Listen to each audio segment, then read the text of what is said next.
Hello friends, welcome to unique flowers with Viji. അപ്പം ഞാൻ ഇന്നിവിടെ പഴം വെച്ചിട്ട് ചെയ്യാൻ പറ്റുന്ന ഒരു നൂൽപുട്ടിൻ്റെ റെസിപ്പി ആയിട്ടാണ് കേട്ടോ വന്നിട്ടുള്ളത്.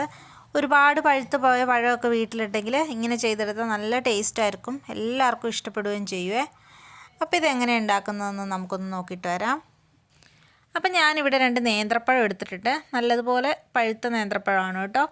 ഇനി ഇതൊന്ന് നമുക്ക് ആവിച്ചെമ്പിൽ വെച്ചൊന്ന് പുഴുങ്ങിയെടുക്കണം.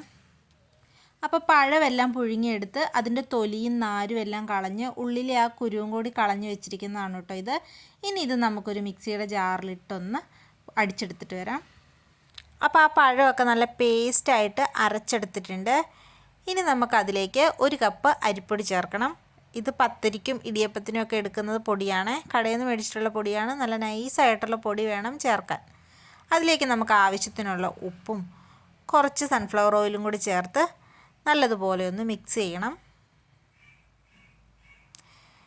ഇത് ഈ ഒരു സമയത്ത് പഴത്തിൻ്റെ കൂടെ മിക്സ് ചെയ്താൽ മതിയാകും, വേറെ എക്സ്ട്രാ വെള്ളമൊന്നും ചേർക്കണ്ട.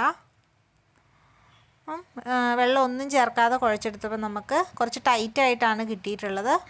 അത് കാരണം നമുക്ക് അതിലേക്ക് ഒരു 2 ടേബിൾ സ്പൂൺ നല്ല തിളച്ച വെള്ളം ഒഴിച്ചു കൊടുക്കാം.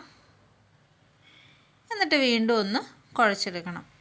മാവിൻ്റെ ചൂടൊക്കെ നോക്കിയിട്ട് വേണം കുഴച്ചെടുക്കാനായിട്ട്. ഇത് മാവൊന്ന് നല്ലതുപോലെ വീണ്ടും സോഫ്റ്റായി വരാൻ വേണ്ടിയിട്ടാണ് ഒരു 2 ടേബിൾ സ്പൂൺ വെള്ളം ഒഴിച്ചിട്ടിങ്ങനെ കുഴച്ചെടുക്കുന്നത്. ഇപ്പം മാവ് നല്ല സോഫ്റ്റായിട്ട് വന്നിട്ടുണ്ട്. ഇനി നമുക്ക് ഈ മാവിൻ്റെ കൂട്ട് ഒരു സേവനാഴിയിലേക്കൊന്ന് ഫില്ല് ചെയ്ത് കൊടുക്കാം.